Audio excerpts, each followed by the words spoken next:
Welcome to the 6th episode of the Adaptation Games. Now, in about 5 minutes, all of the tributes are going to be out here. All of the tributes you've heard about are going to be analyzed here. Are you excited? I'm Kels. And I'm Ash. And we are the Adaptation Games, a Hunger Games podcast where we break down the Hunger Games films beat by beat and analyze them along with the book to understand themes, characters, and to determine just how good an adaptation these movies are. Join us this week as we talk about The Interview, Caesar Flickerman, Color Theory, and the Crush reveal. I hope you enjoyed my attempt at Stanley Tucci's wonderful monologue intro. It was fantastic. Excellent. Thank you.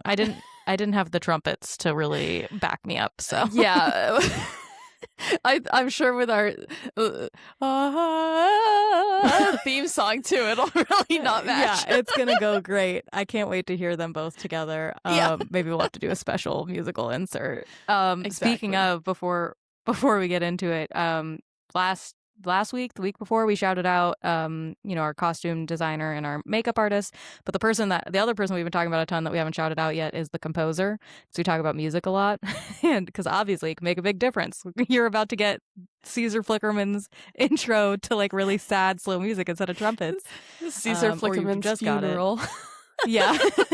But the composer for all of the movies has been James Newton Howard, who's fantastic. Love him. He did like Treasure Planet and Atlantis the Lost City.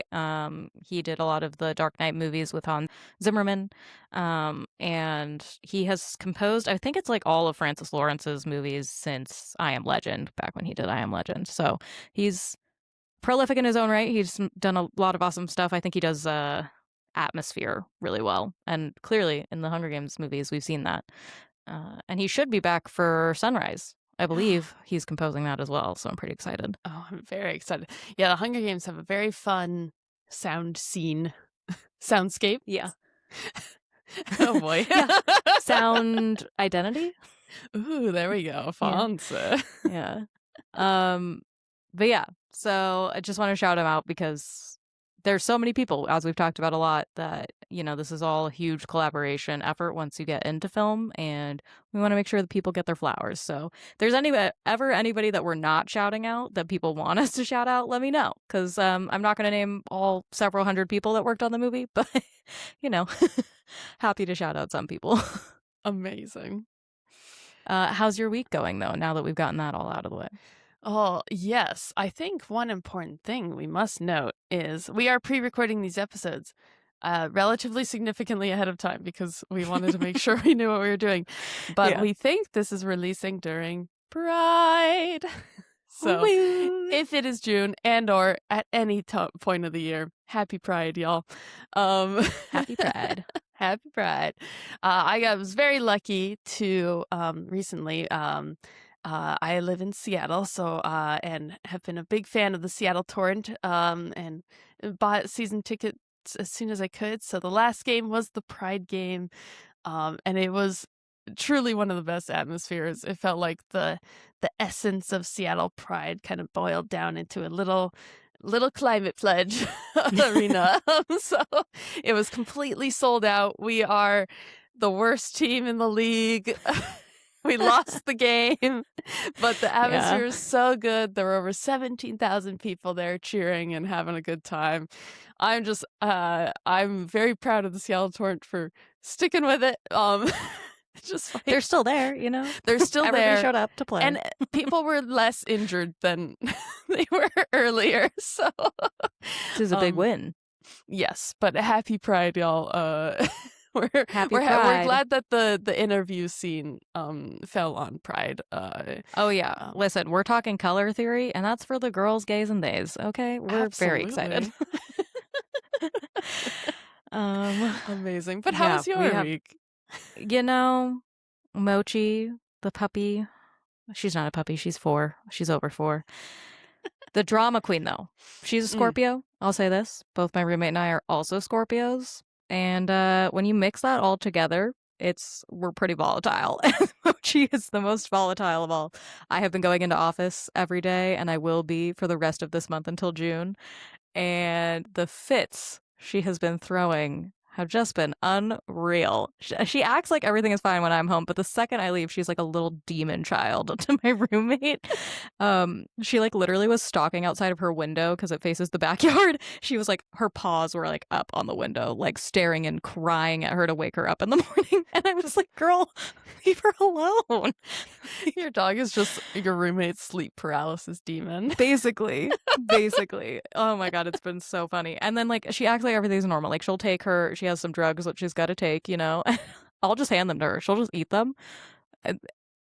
I mean, she has to get wrestled to the ground by my roommate. She is like, no, absolutely not. Why would you even come near me? Like, and then I get home and I'm like, here, would you like a drug? And she's like, yeah, thanks. Thanks, Mom. So it's been going great. In office has been going real well. She clearly loves the fact that, because when I'm home, I work from home most of the time. Like, she doesn't care. She doesn't sit with me. She doesn't hang out with me all day. Such a freaking drama queen, you know? Amazing. Oh my goodness. It's Don't so know what good. to do with her. Oh, incredible. So first she's afraid of the kids. Then she's afraid of, I don't know, everything my roommate does. I don't know. Like, we don't know what to do with her. I don't think there's a cure for being the most dramatic person in the room. I think it just is. Yeah, and it's not even anxiety. Like I'm like, it is anxiety, but it's also like she's just a drama queen. Yeah, I am talking about you. You guys can't see her in the back, but can you see? She's laying right here. She just sighed so loud when I said her name. She's like, leave me alone. Yeah. I've had a busy day. Yeah. I stayed up late last night because we were I was posting the first episode, so it just went live today. Oh, yay for us. Yay! She was so mad that I was not in bed. She was like, "What are you doing? Let's go. I'm tired." So, anyways, love him. Love them. Your cats are also two totally different personalities, but also drama kings in their own right. Yeah. One hates the other. And they both. It's crisis management. Yeah, all the time. No, they're having a good time now because the weather's warming up, so they get to sleep on the back deck. So they just kind of hang out. They sleep out on the deck, and just hang out. So it's been chill. Okay, good. Tiger's no longer attempting to escape over the fence every 2 minutes. No, fortunately, he's getting a little bit old. I think he's in the double digits now. Is he really? Yeah. CATFISH is turning 17 this year, and Tiger is turning 10. CATFISH is 17. Mm-hmm.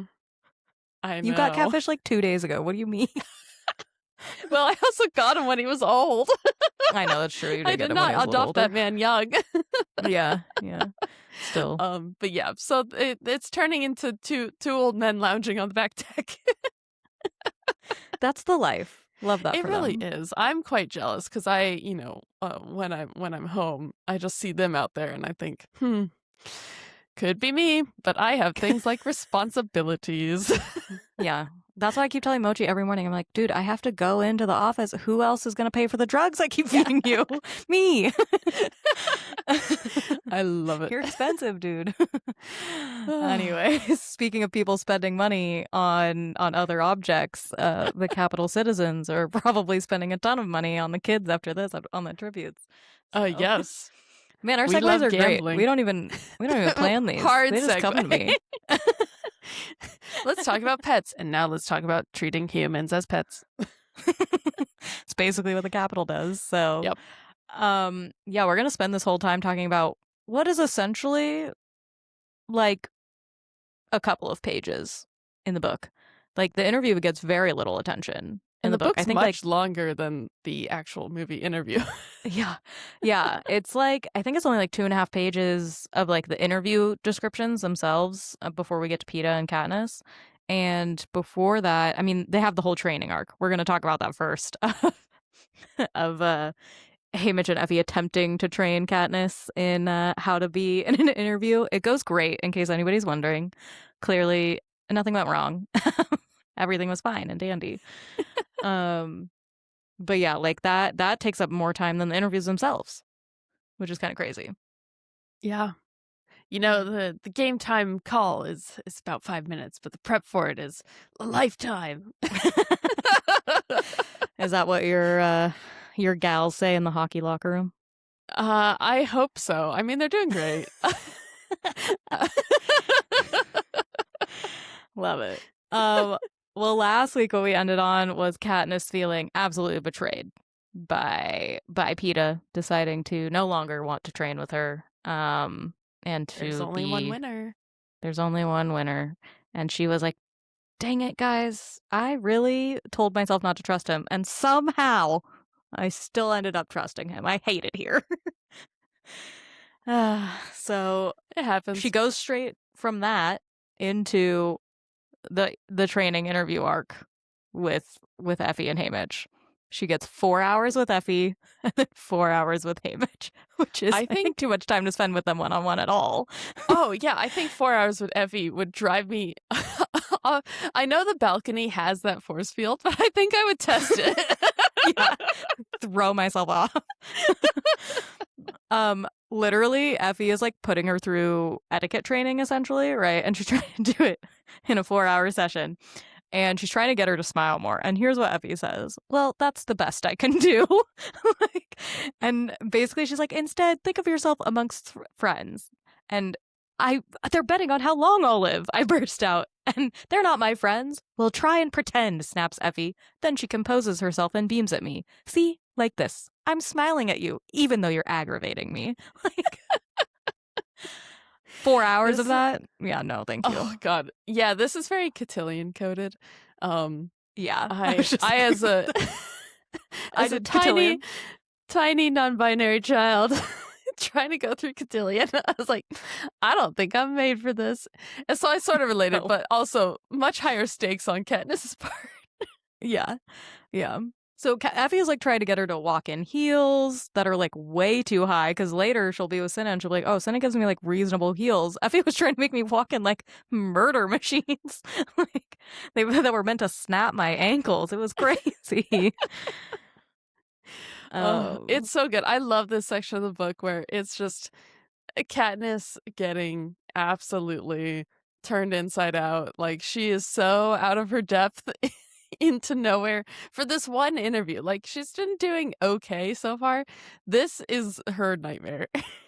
Yeah, literally everything she hates. And it's like, but it's the most important part, because like we've been talking about, without this, there are no sponsors. Like, she's been building a story. This is kind of like the cap on the story, so that they will actually send her sponsorships and like all of this other stuff, right? Because otherwise you're kind of screwed. You kind of have to nail the interview in some way.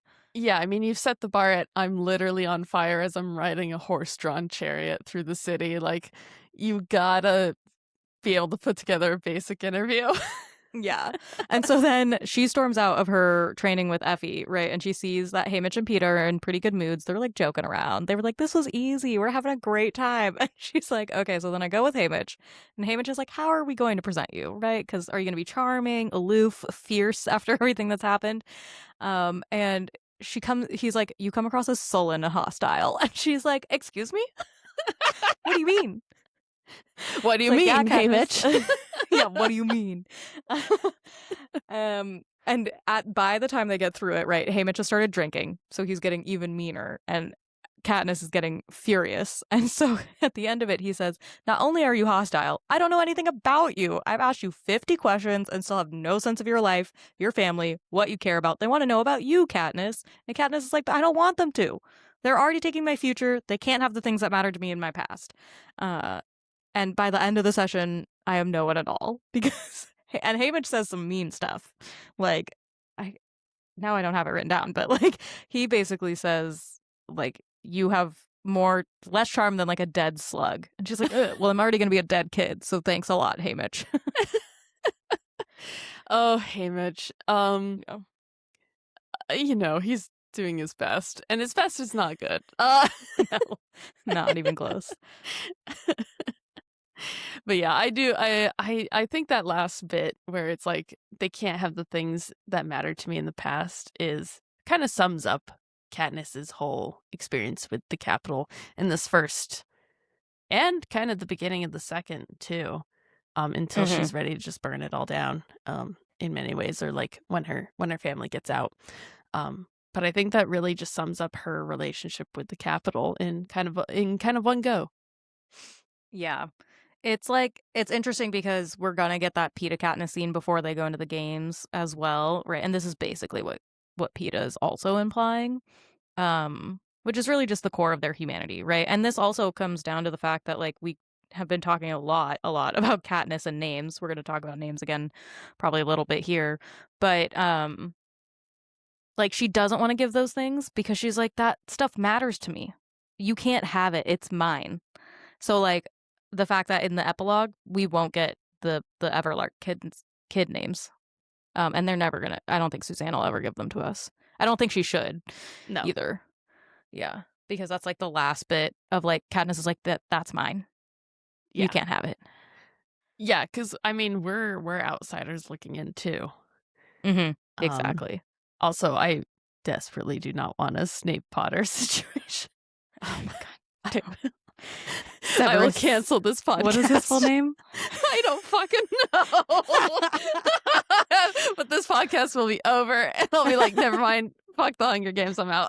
It's like it turns out that the son who we see playing with Josh in the field at the end, they're like his name is Snow. Just because him and I had a connection, you know. His name is President. For both President Coin and President Snow. Yeah, we just yeah. wanted to honor them both, you know. Oh God, absolutely not. Please Absolutely don't give us not. those No. names. We're No, not no, made no, for no, that. Oh, yeah. It's yeah. But like this part of the like her refusing to want to share any of that stuff, right? Is like it makes so much sense that she's like I don't want to give it, but it, like what Haymitch and Peeta and everybody else gets that kind of makes Katniss the perfect person for this though to like kind of be the face of the rebellion is she's like but I can't. I just can't do it. You know, I Yeah. just can't fake it till I make it to survive. Like that is despite the fact that I'm a survivalist. Basically that's all I've done my whole life, right? I still can't bring myself to do this, to play their game the way they want me to like play this part in it. Yeah, and she's working with Haymitch and Peeta, who are both kind of masters of playing the game, particularly in Mhm. Sunrise and the Reaping. We get to see, Yeah. you know, they're very charismatic. And we'll get into Peeta's interview, but like, she's working on an entirely different chessboard, 3 blocks down, Yeah. than they are, in terms of like goals and what line she's willing to cross and what she feels is part of the games and what she feels is not part of the games. Yeah, and it's interesting because when we're gonna get to this who knows when at this point, but the scene with her and Peeta when they're talking before the games in that window where they're sitting and talking to each other and stuff, right? It's like she doesn't understand why Peeta is saying those things, but at the same time, it's because she's so disconnected that she can't understand that she herself is feeling that same way. Like, I don't want to lose my humanity, right? I don't want the games to change me. I still want to be Katniss. I don't want to have to kill Peeta. I don't want to have Yeah. to kill a Rue, you know? Like, I don't want to have to do any of that. Um, and it like does destroy her, right? She does lose bits of her humanity because of it. So Oh yeah. yeah, Katniss yeah, at the for sure. beginning of this book and Katniss at the end of Mockingjay, not the Very same different. person. Yeah, well, even the scene to like cap off this little interview prep scene, which is pretty funny to read, in that just sucks to forget. I would also be Katniss. I'd be like, no, Oh. thank you, get me out of here. But she has her emotional outburst where she's like destroying all the plates in her room, and the Avox girl comes in to clean up, and you know, Katniss is like, I should have saved you, even though she's like, logically, I know I made the right choice, but like my emotions are telling me that that was the wrong choice. Like I should have done something because it took a little part away of like Yeah. my agency. right? And my ability to control my story and things like that. Yeah, and even that now that she forgets that she met that, Avox girl in the woods, even still, it kind of haunts her in the background. Mm-hmm. Curious to hear your thoughts. So I Mm-hmm. uh comparing the book to the movie just has her whole training scene is just a very brief clip, and it's not even training necessarily, but it's just a conversation with Cinna. Um, and I think it's close, but personally, it kind of misses the mark for me, not in the discussion that they're having, but in the way that it's working with the set. Um, so like in the training scenes in the Interesting. book, uh, it's very obvious that she is so out of her depth and having a bad time. And that will cut how they do it in the movie is great. But during when she's having that conversation with Cinna, I think the set design is so fancy. Um, like And it's a she's already proper fully done up. she's already fully done up, so we're not seeing that it's being applied to her. This is we just see that she's in this now. And like yes, we've had plenty of scenes where she's being like this look is being crafted onto her. But I feel like there's not this brief scene just in that she's fully done up and that the set design is really nice and fancy. There's not that dissonance that's sitting between like Katniss should be pretty and like why would the Capitol spend money on these back rooms? Like they just have the tributes standing in the hallway. So why is this room nice? Um Right. I think it's because the stylists are talent. mm, As somebody who works in broadcast, you got to make the talent rooms nice. yeah. Like that's not for Katniss. That No. is for Cinna, right? Because he's playing dress up doll with Katniss. Hmm. So, but the thing is that that's not how Cinna in the movie is. So you're probably missing out on some of that because he's so warm with Katniss, right? There's no detachment. Like if we were Yeah. seeing, I don't know, like Rue with her stylist, like how different would that feel with like them being in front of these really fancy big mirrors and tiny little Rue and like her stylist trying to like do her up, right? It would feel Yeah. more like that's a Barbie doll and not a real person, in my opinion. But Absolutely. also, I think for me too, because they kind of switch around how they do her makeup. So we talked about this a little bit with the chariot scene. In the book, he talks about how I want them to be able to recognize you when you go into the arena. So we're not going to do you up with a ton of makeup. We're just going to put the flames on you and we're going to send you out. But we talked about it. They made her look like kind of Queen Amidala, right? Where her hair was really done up and her makeup was super intense when she went out in that Hmm. chariot scene. So it's almost like it swaps for this. Because in the book, like Cinna has her done up in glitter and like really intense makeup in the book.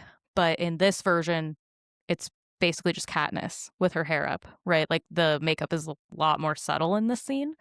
Yeah. So I understand like the dissonance that you're talking about. I think for me, it's just because they've changed Cinna so much in a way that we kind of need Yeah. because we need to continue to be like, he has to be the anchor. He can't really be the capital in this moment. And so he's putting her at ease instead of making her feel more uncomfortable.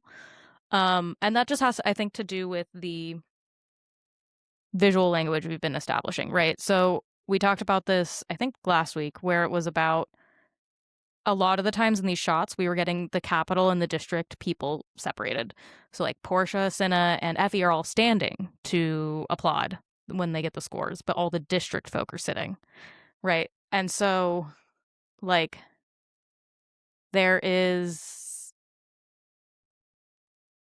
I'm like losing my train of thought on this, but there's like a disconnect there Yeah. where it's not quite like working, I guess. Like, I think it works because the other thing too is that Katniss is not very sullen and hostile No. comparatively to the book, right? I In mean, the she's only movie, she's sullen and pretty. hostile when she's talking to Hamish. Well, I mean, it's the same in the book. And like Cinna will Yeah. literally say that to her. But in the movie, even then, like we've been getting a lot of soft moments from her, like specifically the moments with Cinna. So like when Cinna first meets her and she's like really vulnerable and open with him. And then like with Haymitch, like she'll snark and she's like made the joke about the open flame and she like almost stabbed him with a knife.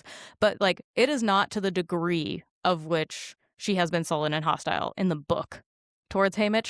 For her to have this conversation with Cinna where she's essentially just like, how am I supposed to make people like me? I've just been standing here the whole time. Like, I don't know what I'm supposed to fucking do, you know? um, like, what am I supposed to do? How do I make people like me? Because, like, I'm just out here in the ether, like, existing, and I don't Yeah. know. Like, I liked you, and you dressed me up all pretty. Like, I literally don't know what else to do. And, like, they could have done all of this interview prep in the back, and we just didn't see it. Or, basically, they just didn't have the time. They just threw them in, and they were like, have fun. That feels like a very Haymitch thing to do. Like, Oh, great, yeah. go out there. I'm not going to prep you for the interview. Good luck. You know? Yeah. Yeah, it's interesting. Yeah. Yeah. Um, so I know, like, yeah, I think it feels less complete than the book version, Yeah, where which we is are fine getting because, all of that. again, the Yeah. prep is not the important part of this section Right. by any means. It's funny. I think I do wish we got some sort of the Avox scene. It would not have fit in the movie. There's no way, because it would be so wildly off base for Katniss to go into a room and then just start. Yeah. Katniss in the movie would not do that. No. But I think it's so important in that instance to just see, like, she feels so powerless that she suddenly starts acting like a kid, like she's like 8, and she just throws a temper tantrum. Like, Katniss is not someone to throw a temper tantrum. She has a temper, but Right. but she doesn't, go full bore with it.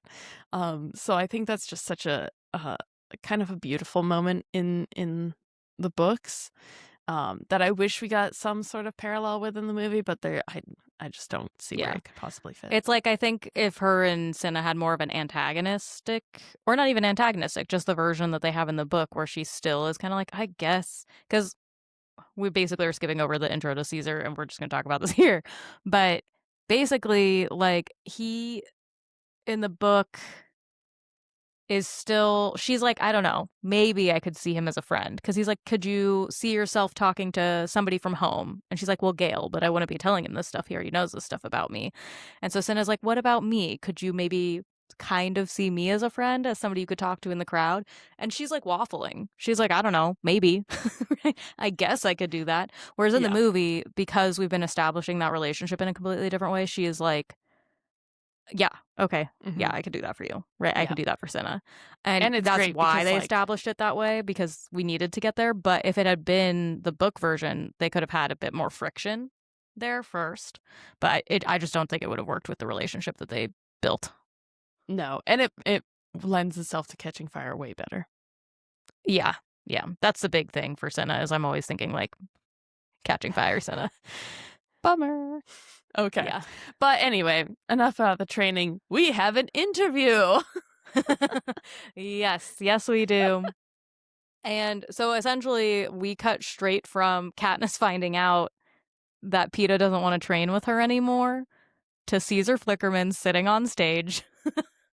It's dark, the lights have yet to be turned on, but we're getting the music and we're getting, like, the announcer, ladies and gentlemen, your master of ceremonies, Caesar Flickerman. And the best meme of all time, when he, like, whips around with the smile that he plasters on, where he's like, just turns it on like that. It's like suddenly the personality comes on as soon as he turns around. The Fantastic. whitest Love teeth. him. The whitest teeth. The veneers that he wears in this are so funny. I guess he spent, like, a long time picking them out, because he was like, that and the hair bump are technically prosthetics, right? And so it's, like, so good, so amazing. I know we're not supposed to like this man, but God, I love Caesar Flickerman. I love him. They do him so good in this, because Yeah. here's the thing that they do so well with the Capitol in general, is the thing that is a lot more scary than maliciousness in society is ignorance. And they do that so well, because you're like, Caesar's not malicious. Caesar's here to help these kids look the best that they can look. But in the system, in that making them look the best they can look, is to send them to their death. Yeah. Right? And it's the same with like Seneca, right? And Effie and everybody else that's bought into Snow's propaganda machine, which is that, yeah, I'm I'm like not here to do harm to these children. I'm here to help them. Didn't you know? I'm here to help. Yeah, And you're I'm like, here to isn't put that on a more show. scary than anything else?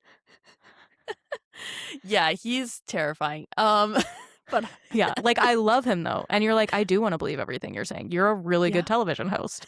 yeah. Like, I want you to host the Oscars, you know? Please. Oh my god, that'd be so funny. Yeah. Oh, yeah, I love this cut. The trumpets, the everything, the 10 giant screens with his face doing different smiles behind Yeah. him. It's such a crazy cut. It's so fun. Yeah. It's amazing. And then we're getting all these shots of the people, right? Of like, and it is like huge. It's like hundreds of thousands of people are here in this interview. I don't know, room. I don't even know what you would call this. Like it's huge, like auditorium. I don't know, not an auditorium. That's too small, right? Like it's massive. Yeah, I am curious It's about crazy. how many people are actually in the Capitol because I always pictured like the districts having a lot of people and the Capitol only having a very few in comparison. So we know that District 12 only has 10,000. Okay. Think our Damn, hometown size. that's I so know. small. I know. That's Jesus. why I'm saying like people don't understand. Here's what I tell people who know me and where we're from. I'm not going to say it because we're not going to dox ourselves. But imagine growing up in our hometown and then for the next 8 generations, you're not allowed to leave for anything. How I know stuff about people that I haven't seen in the last decade constantly and that I don't speak to. I know facts about their life constantly because my mother speaks to other people in town all of the time. Like it is nonstop information flow. Okay. And then imagine that none of us could move away. Oh God. So small. So people are like, the Covey is too integrated with the rest of society. You don't know if you don't grow up in a small town what it's like. Okay. We're going to do a whole episode about it because I want to. I want to share stories about what it's like to grow up in a small town for people that don't get it because it's like, I have so many stories of like people will literally be like, how did you know this? I literally only just did this like 10 minutes ago. I'm like, dude, you know where we live. Like, and my mom is at the epicenter. Yeah. Like, Yes. she is in an office where she is connected to like 10 other people that are vitally important to the town. So we know everything all the time. There is no escaping the us. snitch network is wide. It's unreal. We don't even live in the same city. We don't even live in the same state anymore. And you and I will both be like, did you hear about the bank robbery happening? Yeah. You remember when that happened at the Wells Fargo? That was crazy. Yeah. And it's like, and we were texting about it, and we don't even live in the same state that we're from, let alone each other. No. Like, so anyways, that's my little rant. We're going to do an episode about that at some point. But 10,000 people in District 12. It is the smallest district. And I think District 11 is pretty big. We're gonna have to look that up. But that has to be big. I mean, it's massive farm fields and orchards. it's massive farm fields, but it's still not that many bodies, like physically in the district itself, because they keep the population pretty limited. I mean, obviously people have a lot of kids and stuff like that, but yeah, the capital is huge in comparison. Oh, okay. Yeah. So if we're thinking, Interesting. right, the theory from Devmakes that we talked about a while back is that it's Salt Lake City. Yeah. Yeah. So imagine Salt Lake City, and then imagine a small hodunk mining town out of Appalachia, you know, Oh God. in comparison. They gotta be hauling Because some it's not like serious District coal. 11. Yeah, District 11 isn't like a metropolitan area, you know? No. It's not a city. Not a big place. No. Yeah. And then the other districts close to it, like 1 and 2 and 4, are all small in comparison. Yeah. Interesting. It is crazy to think about, isn't it? Yeah. That is not. I always assumed that the districts were much larger than the capital. Huh. Yeah. I am curious. We're going to have to think about it. I don't know how big District 13 is in their underground city That is in the comparison. question. That is the I can't question. imagine. Because District 12 is kind of like the we're just holding you hostage district. So it doesn't really matter that they're super duper small because the coal, they don't even need it for power. They just do it just to like torture them, basically, and to like keep them subjugated because they have the hydraulics powers. Oh from the yeah, that's dam true. They and have the everything else. massive dam. What do they even need coal for? They literally don't need it for anything. I don't know. Probably the other I districts to power them I is the think answer. But District 13 would be the worst one to live in because what do you tell me? Not only are you in a small town, but now you're underground and you'll never see the sun in your life. yeah, yeah. Um. Anyways, Anyways, so many stories. We're gonna have so many to tell in that episode because again, it is literally like, hey, I know everything about you and I haven't spoken to you in 15 years. But just know, I know all of your kids' names. I know who you're married to. And that's not because of social media. I don't even look at any of our people on social media. I just know this from my family living in town. that's crazy. I know.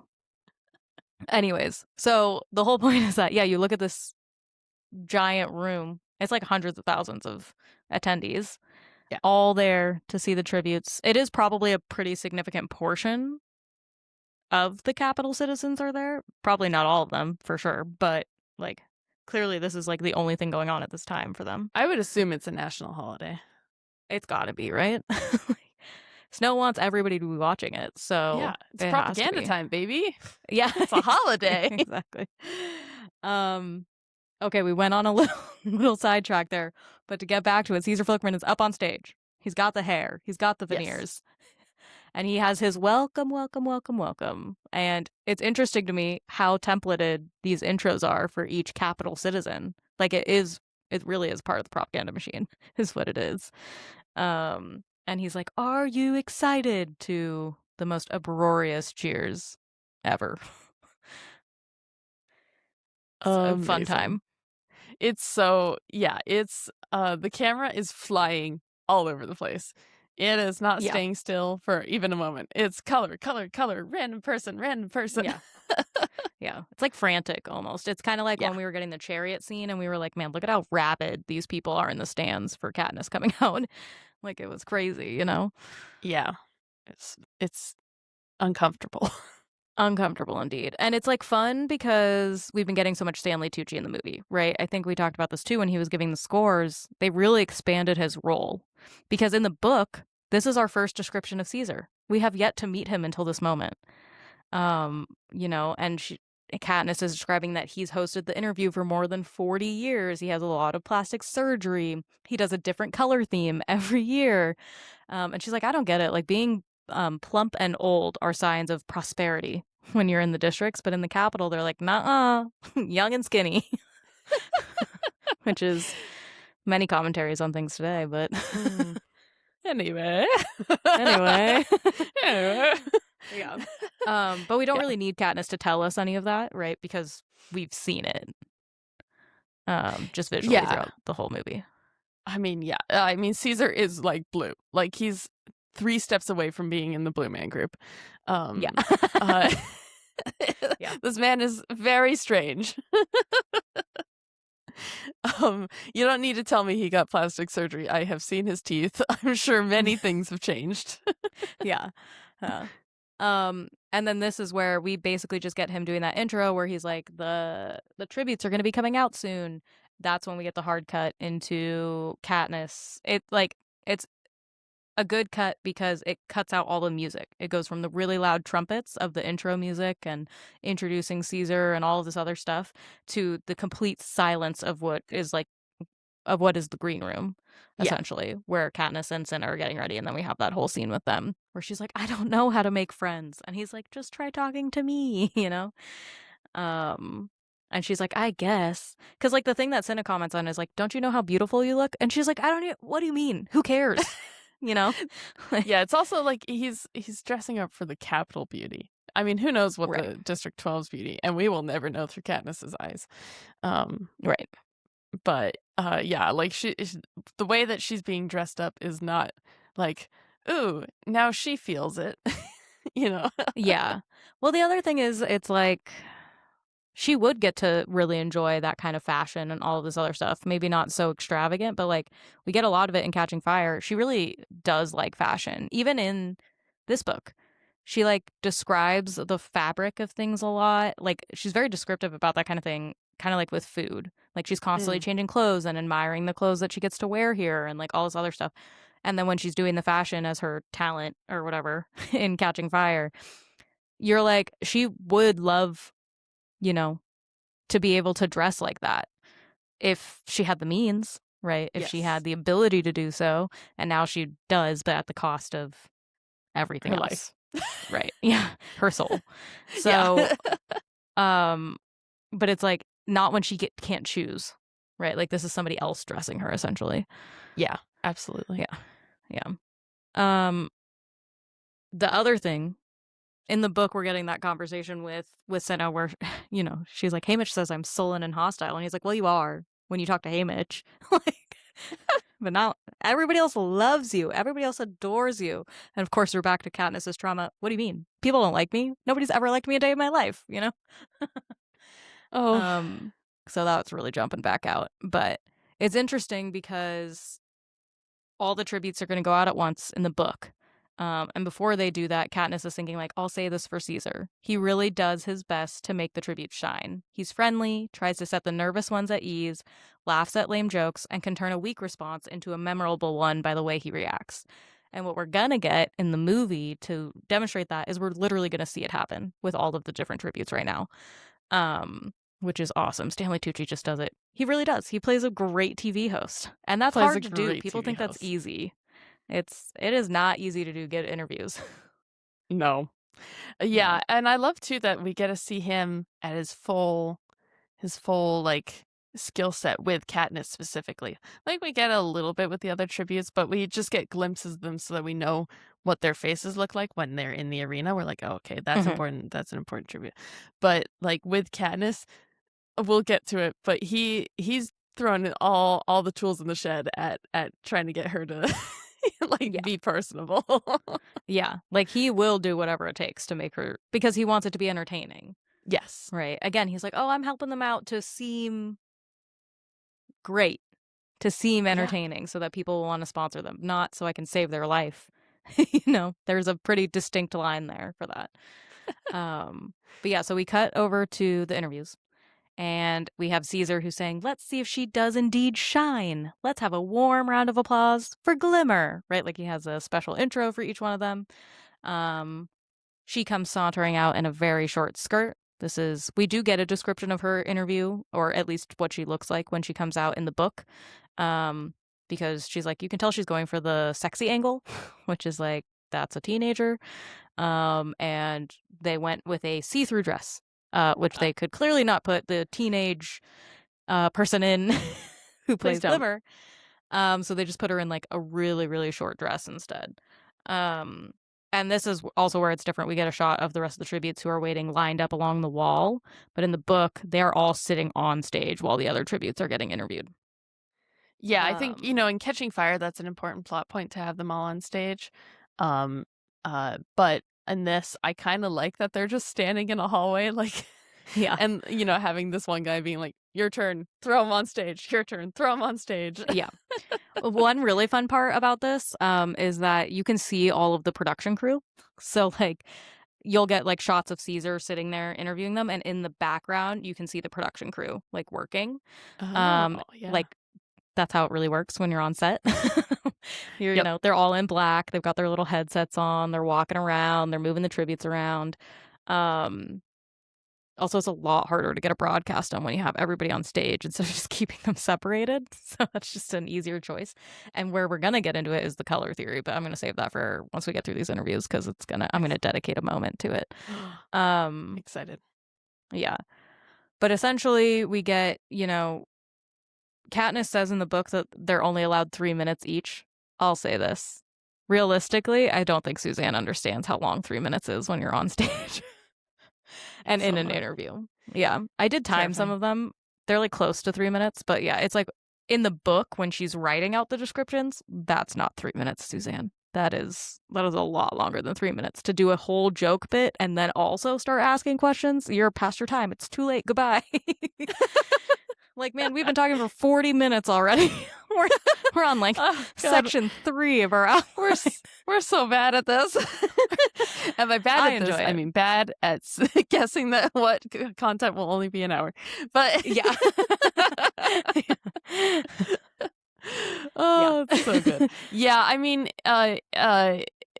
this is sort of an impossible situation that these kids are thrown in. I could see the Capitol being like, "Yeah, go try to be personable for a full 3 minutes out there." Like, oh God, you know? Yeah. Like a minute of dead air is the longest minute you'll ever feel, but 3 minutes is not enough to get a segment done, No. depending on the kind of segment you want to do. But anyway, so we get Glimmer, she's talking with Caesar. I'm very prepared. And he's like, I like it. That's assurance. Self-assurance, right? Like he's really hamming it up for her.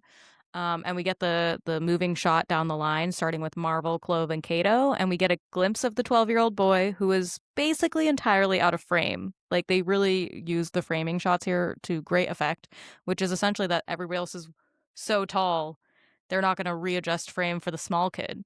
But you can see he's there, but he can't fit. He's just not big enough or old enough to fit into the frame, which is just sad. But then we are going to cut through a couple of interviews fast, right? We cut to Marvel, who's in his very blue suit on stage, laughing up a storm with Caesar. He literally, the only thing we get of his interview is Caesar lifting up his hand, and he's like, "Woohoo!" He's literally cheering out to the crowd. We get nothing from him in the book for his interview. Clove comes out in a pink frilly dress. She's like gliding across the stage. She kind of she shakes Caesar's hand. She also doesn't get a description in the book. It cuts to Kato, who is in the same position Peta will be later with his legs crossed, in the same way with like his. How would you describe that? When he one leg up on his knee, right? It's not like a fully crossed leg. Oh, You like know what I'm the talking ankle about? resting on the knee Yes. situation. Yes. Yeah. Um, so, and he's talking about how it's an honor representing my district. You're a fighter. I'm prepared. I'm vicious. I'm ready to go. All we get about his interview in the book is the monstrous boy from District 2 is a ruthless killing machine, which is an interesting change, right? Because we're showing that he's also personable. Like he also knows how to play the game. Like Yeah. he's up there not just being like, I'm here to kill everybody. He's like joking it up with the crowd. Like he knows exactly what he's doing, Yeah. And now we're seeing Thresh and Katniss who are standing in line, and you can barely see the top of Rue's head, who is standing in front of them, which is poor baby Rue. Oh, Rue. And then we get District 5 coming out, right? We get her in a blue frilly dress that goes well with her orange hair, her red hair. And she's talking about how I find that I can apply myself to any situation. I'll be able to figure it out. And all we get in the book is the fox-faced girl from District 5, sly and elusive. And then we start getting into like where the book is actually describing some of the interviews, which is Thresh, right? He gets a pretty long description from Katniss because she's like, why can't I just be like him? Why can't I be sullen and only give one-word answers? And she's like, because apparently I can't pull that off because I'm not big enough and I'm not strong enough, but Thresh can do it. She's so mad about it. She goes on about it for forever. Like, he's this 6 foot, probably 5 to 8 guy, and is like, why can't I be like him? Yeah. Sorry, Candace. Yeah. And in the book, right, she's describing it a lot, but we will get none of it in the movie, so they cut him out. Oh, We just sorry, see Thresh. one of the that is a loss. I adore Thresh, but Me too. Ugh, I wish we got more of him. I love the actor that played him. I'll have to look up his name. I forgot to do that, but fantastic job. yeah. But stagehand comes and escorts him away, right? And now we basically just get the shot of Katniss and Peeta waiting. We can see that his suit highlights match the color of her dress, which is great because we're going to talk about that in a minute. And then we cut to Rue's interview. This is the one that probably gets the most focus. It's actually pretty quick in the movie, and they describe it as Rue, who is dressed in a gossamer gown complete with wings, flutters her way to Caesar. A hush falls over the crowd at the sight of this magical wisp of a tribute. I had to look up what gossamer was. I did not know that it's like a silk or light dress. Yes. Mostly because I think her dress in the movie is a little heavier. So I was like, what is this description? I don't know this word. But we do get Caesar asking her, like, you're pretty quick and you're a hunter, a gatherer, but we don't get to hear Rue's response. I think it's interesting to withhold her responding because the first time we're really going to hear her talk is to Katniss. Yeah, I don't think we need her to say what she or like her to really say anything in this moment because we got that bit of her in training where she's up in the rafters with Kato's knife. Hmm. So like we know that she's quick and elusive and hard to catch.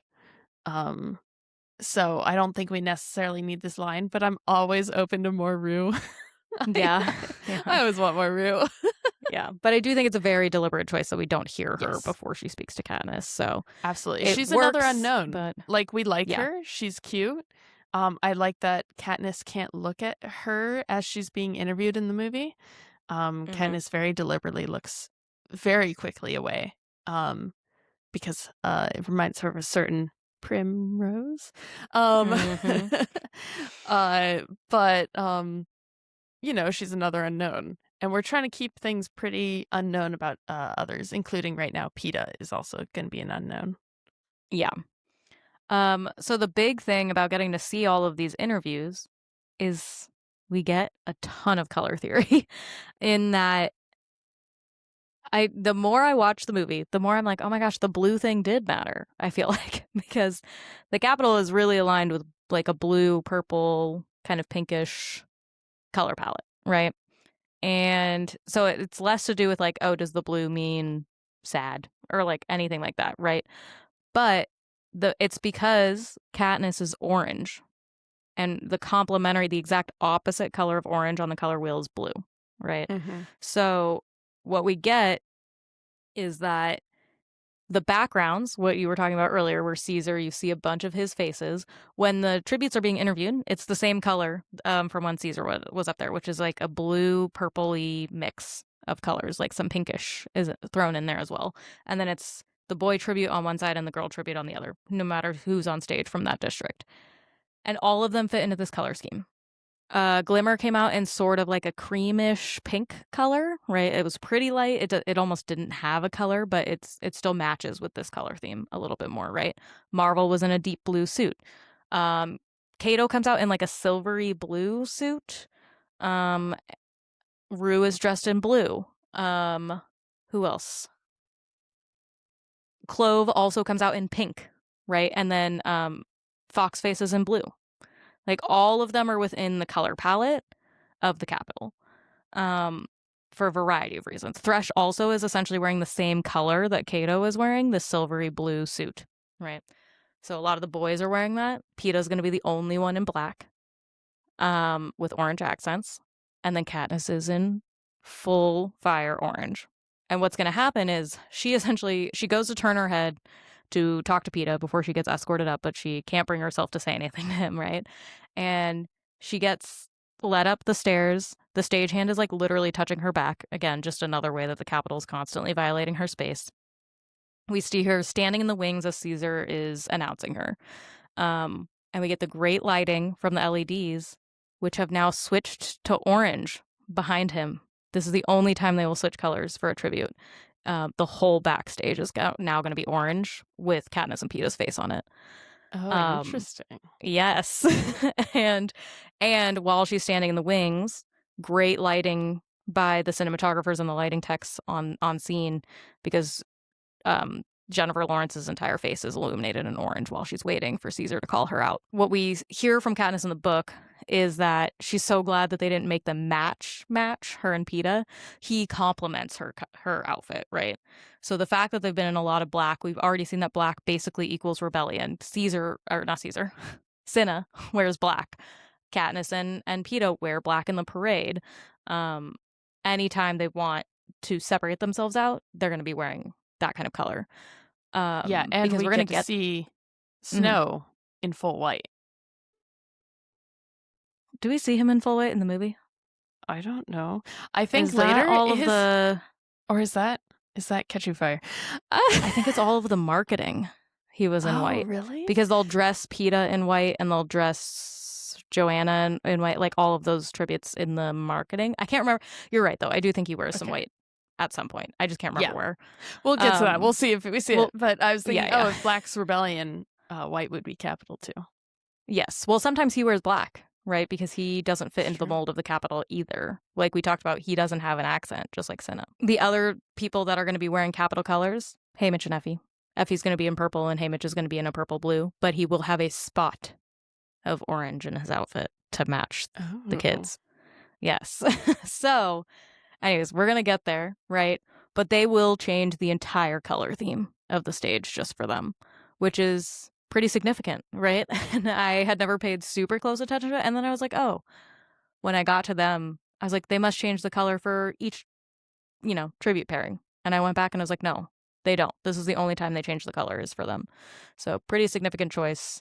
And, her dress described in the book is like it's all covered in gems. It's not real flames, but if they're going to really emphasize girl on fire, this is how they're going to do it. Light her up. Light her up. So yeah, that's my shortened version of the color theory. I'm hoping we're going to see even more instances of it throughout, but after this, we're really going to get them in the arena outfits. So yeah, and then we're not going to get a ton more. Yeah, everyone's matchy for the most part. But the most important place that color matters is the capital. Yes, right, because This is where color really comes into play. Interesting. That's so fun. Yeah, I guess it's like color theory is so interesting because it's so intuitive in terms of like what it's actually meant to do. Is you're not supposed to like be like, oh, the color orange means rebellion necessarily. You're gonna notice it and it draws your eyes immediately. Like you are drawn into the story of Katniss and the star-crossed lovers by just the way that your eye is drawn to this contrast. Yeah, and that's why they pick like a blue purple palette, right? Because it is the exact opposite, which means that essentially they're going to contrast each other the most when you're seeing them on screen versus like if it was orange and yellow, like those are, I should know this. I literally was just looking at it, what they are on the color wheel right next to each other. There's different words for them, right? Yeah. But complementary is literally the exact opposite. So those are going to be highly contrasting. They're going to mesh well together because they're going to look good. But it also means that the high contrast is going to make it really stand out. Absolutely. Yeah, that's so fun. I did notice, this is a little bit of a side tangent, but I was rewatching just right before we started recording, and I was rewatching the scene where she's staring at the LED wall of the forest. And for some reason, seeing the way that they lit the bed is so, it's like a little forest thing. It totally reminded me of Hamnet with Agnes curled up in the forest. I was like, ah. But that's just a little side tangent. I love the way that her yellow shirt complemented that. But yeah, I do like how they're really like Katniss is the focus. There's so much going on in these scenes. I mean, even in this interview, there's like 10 flashing LED screens of Caesar going, "Hello, hi, I'm smiling." Like so you really have to draw that contrast to ignore the crazy chair that's sitting in the corner that's lime green, Yeah. It's and the other way they've been doing it is like she was in yellow because she was matching the theme of the apartment, right? So it's like, again, she's adjacent to the Capitol at all times when she's in specific colors. Like, because the reason I started noticing this is because she doesn't change into the green shirt on the train. She stays in the blue. Even though in the book they say that she chooses to change into green. But in the movie, she stays in blue. And obviously, this is also just a costuming thing. They're like, we're just filming this all in one day. She's going to stay in this one costume. But it is also a decision because they could have changed her. It's not that hard to get a shirt, and switch it out. Like her hair would have been the same. It wouldn't have been that big of a difference. But why? Why are we keeping her in these colors until the moment where she's going to get up there and she's going to talk about Prim? Her moment of rebellion, essentially. I love it. Speaking of, yes, Katniss Everdeen, and the sound cuts out. Full panic attack. Oh yeah, full panic. So this is the only time that we will hear Caesar say from District 12, you know her as the girl on fire. And we know her as the lovely Katniss Everdeen. And she walks out and we get the ringing in her ears. And then like the full muffled sounds. If you really listen, you can hear Caesar talking. Also, Caesar will not call her this in the book. He does not call her the girl on fire. It's very much a movie moniker that really sticks until it catches on like later on.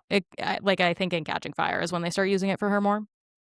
But she walks up, and I love, again, you can see the production crew in the wings, which is kind of a focus of like, don't forget that this is a show. This is like, we're putting on a production, we're putting on the pageant, right? And then she looks at him and she says, "What?" The whole crowd is laughing at her. We're getting a bunch of shots of the crowd. And, I think someone's a little nervous. I said that was quite an entrance you made at the tribute parade the other day. Do you want to tell us about it? And, we're getting Katniss not having like 0% charisma, basically. Oh, it's rough. Yeah. It's rough. Well, I was just hoping that I wouldn't burn to death, but she gets the laughs out of it, so it is what it is. I will say that from the time she walks out on stage until this interview finishes, 3 minutes, 12 seconds. Good job if they're trying to stick within their 3-minute Good rule. job, Caesar. They did it. But, we get him, again, he really is doing the thing. He's playing it up. When he came out on that chariot, my heart stopped. Like, did anybody else feel that? Like, and he's like talking to the crowd. He's getting them really involved. He's asking her about the flames. Were they real? And she says, yes. Would you like to see them? We get her doing the fantastic twirl after we see Cinna in the crowd. The person in the background screams. Somebody in the crowd screams. It's crazy. Extra should have gotten extra money that day. That was such a good scream. Yeah. And Katniss is starting to play along. She's trying to like give a fake smile and a laugh to Caesar, and he needs to help steady her because she's been spinning so much. In the book, she's literally like, I start giggling because I'm like so lightheaded from the fear and the nerves and the twirling. I don't think I've ever giggled ever. It's so funny. I love how they play it where you can tell Katniss is, and the camera is hyper aware of the audience.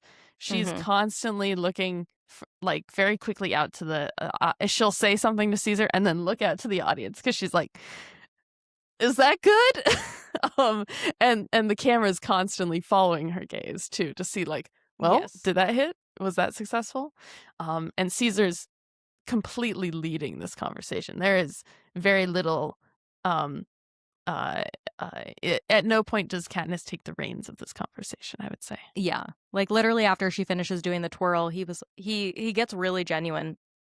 That was really something, Katniss. That was something. Thank you for that. Like, it's so sweet, You're like, I love you. But yeah, you're like, oh my God, I love you, Caesar. Like, you're so nice, And after that, he gets serious. He holds both her hands. Or he holds one of her hands with both of it. I don't know. Something, right? But he really gets up in her space. And he says, I have one more question for you. It's about your sister, right? He's really easing her into this conversation because he's like, I really need you to answer this question.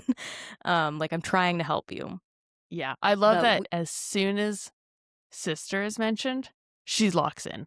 Like, oh yeah, the audience is gone now. She is entirely on Caesar. Yes. And he says, we were all very moved, I think, when you volunteered for her at the reaping. Did she come and say goodbye to you? And what did you say to her in the end? I told her that I would try and win, that I would try to win for her. And try you will. And then he does the hand kiss, the very dramatic hand kiss. And then he stands her up. Katniss Everdeen, the girl on fire. Like, really great hype up. Great hype man. Yes. I mean, yeah, this is a perfect conversation if you want to try to care, about this person. You see that they have a little bit of a sense of humor. A little bit is a little generous, but she's trying. And then, a cool dress and like heart. I love the instant that she locks in on Caesar. She is breathless. Jennifer Lawrence gives all of her lines like they're being pried out of her. Like she doesn't mean for them to come out. And then when he stands up and like raises her hand, is like the girl on fire. She's zoned out. Her hand is limp in his.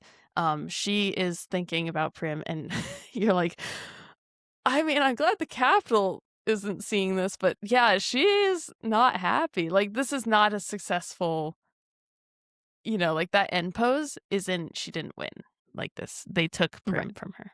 They did.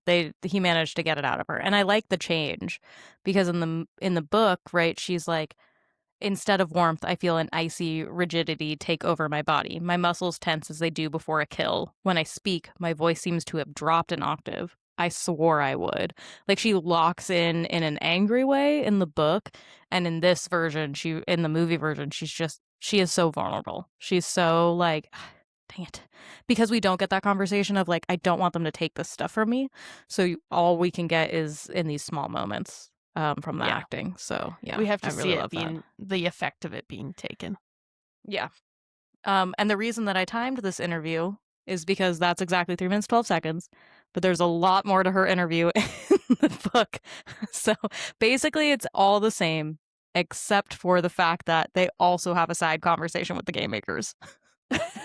Where he's like, oh, tell us about your 11. And she's like, I don't think I'm supposed to say. And she looks up. It's like a whole bit because they can see the game makers. They're like sitting up in one of the boxes or whatever. I'm really glad that they didn't include this. I think it would have felt way too gimmicky in the way that they set up such a grand stage. I think in the book, it's almost like this is like a grand stage. So this is like where we are doing like this huge, like we have these huge LED screens. In the book, it almost feels like kind of like a late night set, you know, where it's like all these couches are set up instead because all the tributes are sitting on the same stage and then above them is the game makers. So they are talking to the game makers during this interview. Yeah, so there's like an audience, but it's like, kind of not there. And the game makers, like we establish in the movie, we only establish, I forget his name, but he has a great beard. Oh, Seneca Crane. Yes, Seneca Crane. We only establish him as a game maker, so all the other ones don't matter. They'll matter later, but not currently. Yeah. So like adding that would have been very confusing, and like, why is Seneca here? Like, yeah, who knows?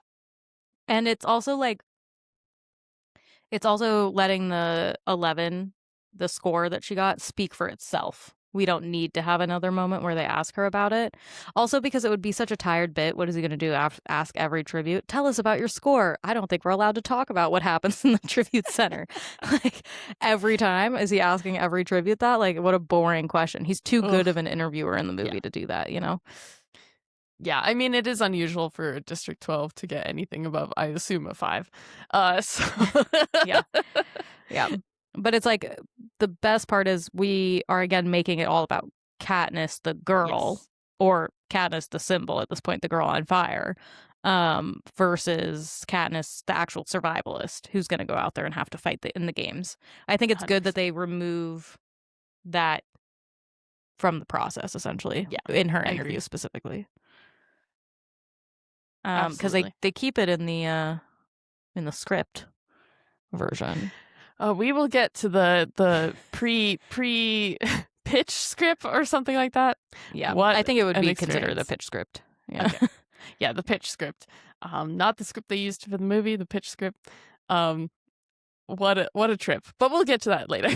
Yeah, we're probably going to be doing that in the next 2 weeks because I think we're going to do Donald Sutherland and then we'll do at least part 1 of the script. Amazing. Because spoiler alert, Gale breaking into the Capitol is kind of wild. What? Yeah, we're gonna get there. I can't wait to read this. Yeah. But we have I don't another even think we're gonna get there in this part. Yeah. Oh no. Now I know. But yeah, so now we're getting to the final interview. Before we get to the final interview, Katniss gets escorted off stage, and Effie meets her and is immediately like, "You did it, darling. That was incredible." And Haymitch is just waiting by leaning up against a wall, out of sight. Such a drama king. Like, what are you doing over there? But she's in purple that matches the color of the lighting that is up on stage for the Capitol colors. And like the literal hallway that she just came out of, when she goes to meet Effie, is the same purple lighting. So she literally comes out in her orange, again, perfectly contrasted. Yeah. And he gives her a nice job, sweetheart, as he claps for her sarcastically. Amazing. And then we get the lovely nice dress too. And then looking at Effie, not yours. This old married couple bickering here. I know. Truly, it's great. But then they all walk over. I think it's a good transition, right? When we're not starting with Peeta on stage because we're still going to get it from Katniss's point of view. They walk over to watch him on the backstage TV, essentially. And you know, we see them watching him starting to answer the questions from Caesar. How are you finding the capital? And don't say with a map. Like he's trying to be very funny and very charming. What we learn in Sunrise, no spoilers or anything, but what we learn is that the mentors will feed their strategies to Caesar beforehand. I mean, this is just how you do good television interviews, is that he needs some kind of preparation. He's not just going to go in blind. So he knows, we're going to joke. Peta's goal is to be personable, right? Yeah. And they are. He's very personable. They're having a great time. They're laughing. They have their whole bit about Peta smelling like roses. In the book, again, Suzanne just not knowing how long 3 minutes is, he has a whole bit where he compares every tribute to their district breads. That bit alone is like 10 minutes. There's no way they gave Peta that long. I think in addition to the shower bit. He deserves an extra 13 minutes. Yeah, he does. I would listen to him talk about bread all day. Josh Hutcherson, Sure. do it. I would make a video. I dare you. I dare you. And so, anyways, you can again see the staff that's in the background as they do their smelling bit, prepping for the end of the show. And Peta, is doing he sits back, they're laughing, they cross their legs over their knee, and literally Caesar is leaning over and slapping Peta on the shoulder because he's like, that's amazing, you're so funny. So, and then Peta it's so opposite, right? You talked about how Katniss does not take the reins in the interview at all. Peta leads this interview. He's the first one to lean back and put up his leg. Caesar follows his movement. He doesn't lead any of the movement like he did with Katniss. And part of it is because he's trying to show off the flames probably on his suit so that he can match Katniss. Genius. He's just genius at this. Yeah, I love how opposite this is. And Caesar's answering the questions. So naturally, of course Caesar's leading this. But no, this is Peta's games. Mm-hmm. He can play this. He knows how to play this whole arena. Oh, yeah. And he's asking questions back to Caesar. And Caesar's answering them as if Peta is interviewing him about what it's like to live in the capital. He's so good. And, one underrated part about Peta is he grew up having to do customer service. Oh my gosh. Yeah, and it changes you. Absolutely. He decorated the cakes in the way that it would sell. It's not what he wanted them to look like. This would sell. He made this so it would sell. He's working with the, I'm sure peacekeepers are coming in. I'm sure whoever, I don't know. Yeah, you develop an entirely different personality when you work customer service. Literally today at work, somebody was like, "Oh, you have a really good phone voice." I was like, "Thanks." It's from 15 years of working in the service industry. Sometimes I get real southern when I need to talk slow, just so people can understand me. Thank you. It's all fake. Yeah, but it's true. So he's working his full customer service sales. He's trying to sell a big bakery order, essentially. He's trying to sell you Katniss. Absolutely. Not in the way that the Capitol would try and sell Katniss. Let's be clear. Not in the way that she would sell it. Katniss doesn't know how to sell anything. No. She's like, "Hey, I have meat. Does anybody want some so that you don't die?" And they're like, "Sure." Yeah. Yeah. But yeah, it's what we go into now is, so Peta, tell me, is there a special girl back home? Look at that face. I don't believe it for a second. He's talking directly to the crowd, really playing it up. And Peta acts reluctant. Because here's the thing. Katniss was reluctant to give us Prim.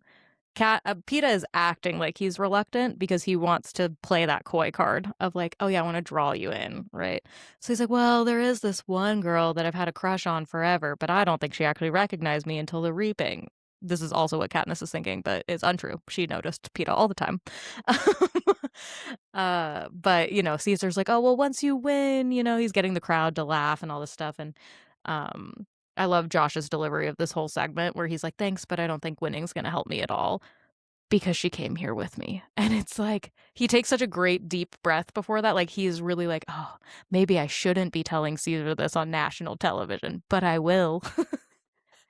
He's so good. It's good because I think the key to Peta's personality or personability or charisma. There we go, word.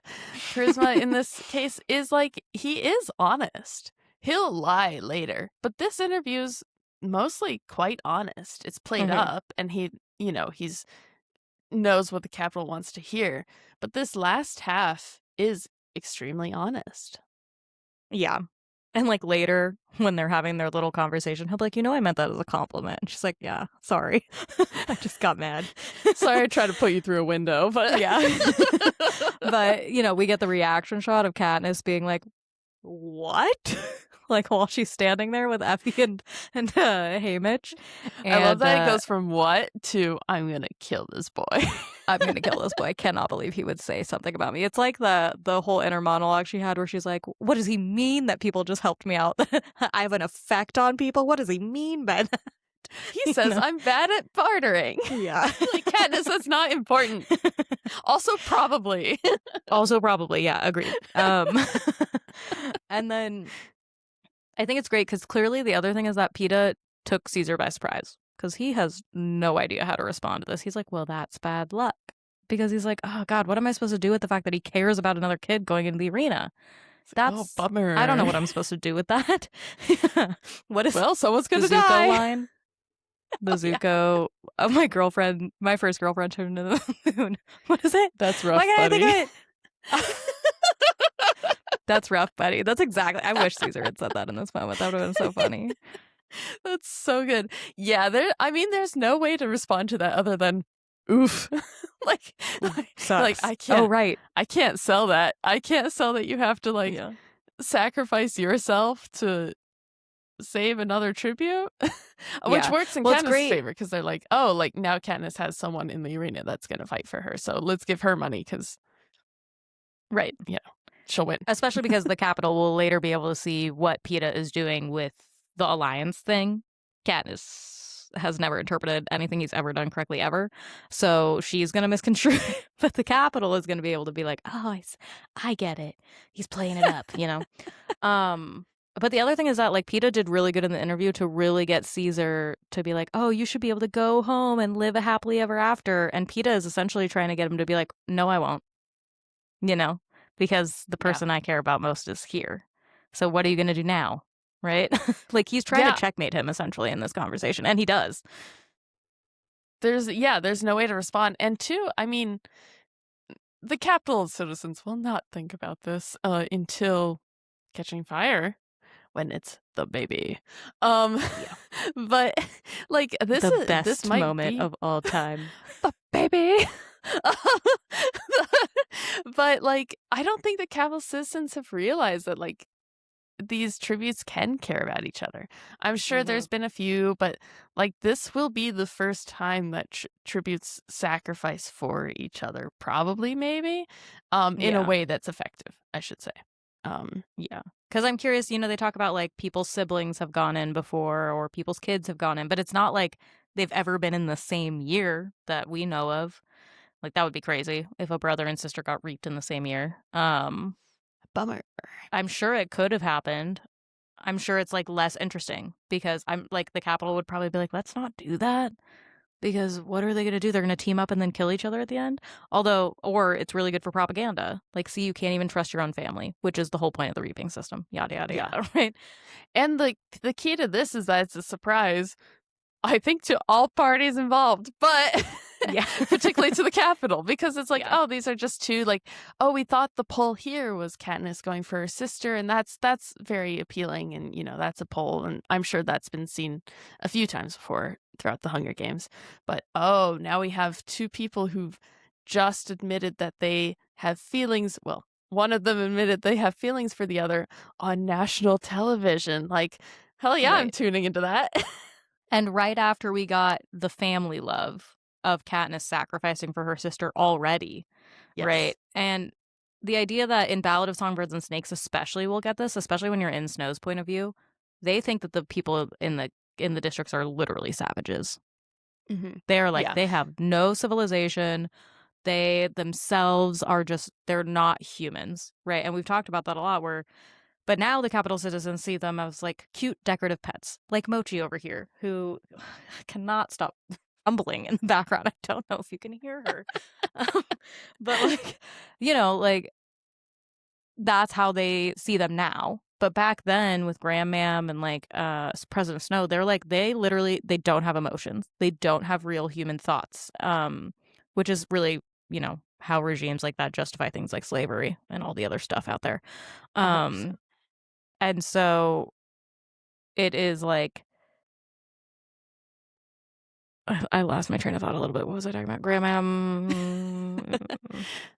Oh yeah, like the idea that, well, of course they can't fall in love. They're just reproducing like animals out there, right? To produce workers for the capital, essentially. Not they don't fall in love, Yeah. And yet, here And these yet. two unwilling participants in so many ways Yeah. are. Yeah, it's so good. I love too that one is District 12. A huge boost to their appeal is that they always go last. So they are the cap on things. Like if this was first and then everyone had to follow, oof. Yeah. Well, also, yeah, it's like perfect end to the drama for the night. You either want to go 100%. first, you want to go last. You don't want to go in the middle. You just don't want to be absolutely there. not. You don't will want to be go forgotten. second to last. Yeah. Poor Rue. But now we have two District 12, which is the worst district. No one cares about District 12. Neither of them are doing it for themselves. I mean, Right. how rare does that have to be in the Hunger Games that neither tribute from a single district is doing it for themselves? Katniss is doing it explicitly for Prim, and Peeta is in this moment saying that he's doing it explicitly for Katniss. Yeah. And then on top of that, look at the fact that the Capitol has been visually separating them from everybody else all night. Like, here's the thing. You're not immune to propaganda. You're not immune to watching things like you said, you're not actively always thinking about color theory, but it certainly is going to influence the way that you end up perceiving something at the end of the day. Like, they're doing so much more damage to the Capitol than they realize in this moment, right? Yeah. I mean, Snow is probably he's fuming. Seneca, I told you to can it. And now this is the most exciting thing that the Capitol will be talking about for the rest of time. Yeah. And here's the worst part. It's another District 12 boy being in love with what is potentially, in his mind, and we later will figure out, of the Covey line, a girl. His literal worst nightmare is happening all over again. Well, Yeah. Deserved. Yeah. And then the camera doesn't rejoin Peeta on the stage. We were with him on the stage when he makes the announcement, but now we're again watching him through the TV, the way that Katniss and the rest are watching, as Caesar is like, and I wish you the best of luck, as he shakes Peeta's hand and stands calmly. And it's like, okay, like what? Because he just, what does that even mean? Wish you the best of luck in not having to kill Katniss and protecting Katniss. Like he doesn't know where he's ending. Nobody knows where he's ending, right? So yeah, and that's where part 1 ends. We promised we would make it here. Amazing. We did it. It took us a lot longer than we thought it was going to, but I like it. We have a lot to talk about all the time. Yeah, we just like to gab. Yeah, this has been really fun. It's so fun revisiting this. Like these were, it's been so long since I've seen these movies, so it's been very fun to sort of take them apart a little bit, and admire the pieces and critique a few of them. But I think all in all, they're just great, and we're having a great time. So yeah, and it's like the critique is out of love, right? It's out of like, would love to see it. It's fine the way we went. Like, if there's anything majorly different, then we'll talk about it. But so far, it's all working, so we like that. Great. Yeah. Whereas again, the script doesn't really work. We'll tear that apart. Oh, I cannot wait to get to the pitch script. Oh my god, dude! I've been rereading the first part, and it's just so wild. I'm like, who? What? Like, that's crazy. Could you imagine if this was the movie we got? The riots in the streets. What if Hunger Games was Marvel? Basically, that's kind of what it feels like.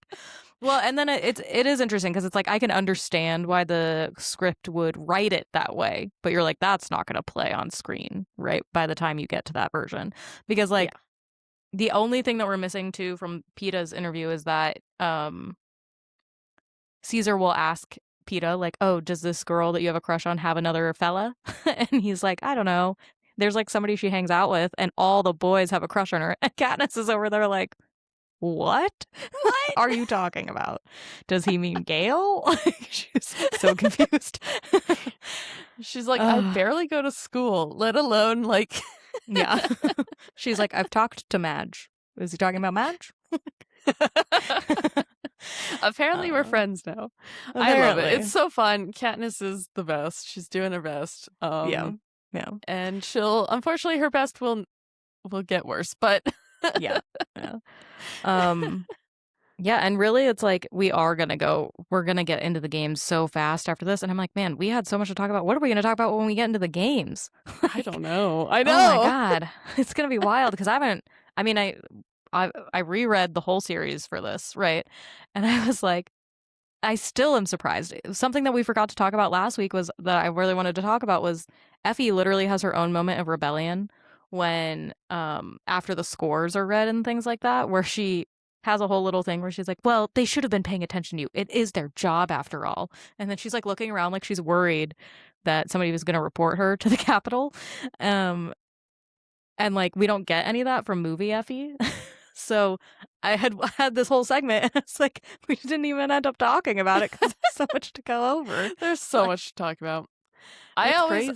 For some reason this week I was just like, I wonder what it was like Elizabeth Banks in the like cater line, just full clown makeup, everyone else dressed normal.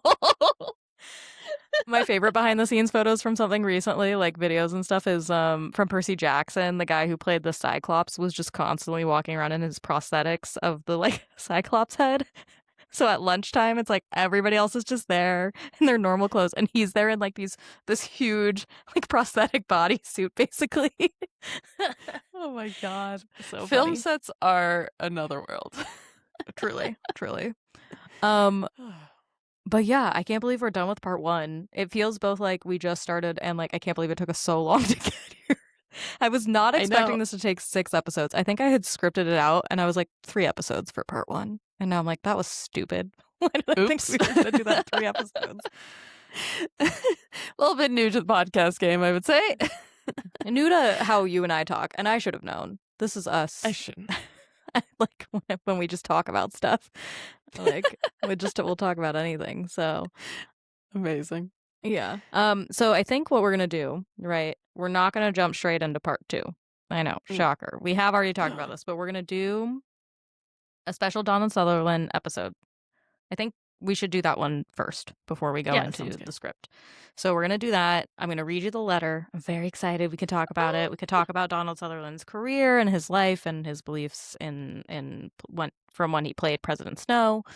And then I think we're going to dive into the script. Because it would have to be a whole separate podcast to do the script all at once, right? Like it would take us so long. Yeah, our original thought of this whole podcast was we'll compare the script and the book and the movie, and we're like the pitch script is an entirely different franchise, really. Yeah, it was so different that we like could not figure out a way to integrate it well, and so we were like, I think we're just gonna have to like break it into parts because like it's so different. In an interesting way that's like, oh, I love how we got to the final product, but really interesting what they decided to adapt versus not adapt, or to add in itself. Because, we've been talking about a good adaptation it should be different, right? Mm-hmm. But maybe in some places not so different that you're like, what's happening? Why is Gale Captain America? Why is Gale in the Capitol? Like, I don't know. Put him back. He doesn't want to be there. Like, I'm so confused. And I don't even remember the whole scene that well. And I just read the script. Like, here's the other. I have a terrible memory, so it's great. It's like we're rereading it for the first time every time I read a section. Because you get so hyper focused on one moment, you're like, I don't remember what else happens. We're just talking about this moment. Yeah, but it makes for fun conversation. So amazing. So I think maybe we'll do I think we're going to have to do 2 episodes. I think there is no way we're going to cover how different the script is in one, because knowing us now and how much we're going to talk about, it could even go to 3, but we'll try and limit it to probably Lordy. 2 episodes. Yeah. We'll just see how far we get with how different it is. And if people are really interested, by the time we get to this, if anybody is listening to this podcast, then they can let us know if they want more, and we can always go back and do more. But Absolutely. yeah. But yeah, thanks so much for joining us on this little journey. We're figuring out the podcast game as we go. And we made it to the end of part 1. We made it. Yay. And our first episode is officially out. Yay. Great week. So exciting. Oh my gosh. Yeah. Yeah, well, thank you all, and we will see you again next week to discuss the Donald Sutherland letter. Oh my god, I can't even say that. Donald Sutherland letter. See you next week. See you next week. Oh my goodness. Amazing. Ash and I continued to talk for 30 minutes after we finished recording. And we talked for an hour before we started recording. Oh my god. So this is a problem. I'm going to stop the recording. I'm going to throw that in at the end of our podcast, just so people know how long that we talk. One day. One day we'll figure it out. No, it's good, though. No. We stopped recording after we said that we'd been talking for another half hour. It's now midnight. I think we've been talking for another, 2 hours. I don't like to see midnight. I don't think you've ever seen midnight a day in your life, have you? Never on purpose. I love a good 9 p.m. bedtime. Are you hiking in the morning? What are you doing tomorrow? Well, I was going to, but now it's midnight, so probably not. Well, sorry, I ruined your plans for tomorrow. That's fine. I'm surprised Mochi hasn't... I was waiting for her to bother me. That's when I was going to get up. I didn't even realize what time it was, but I guess she just slept through the whole thing. So... Oh, amazing. Well, enjoy a lazy day and then just sit on the porch with the cats. Oh my god, she immediately sighed when I said her name. She's like, can we go to bed? God damn it. Yeah.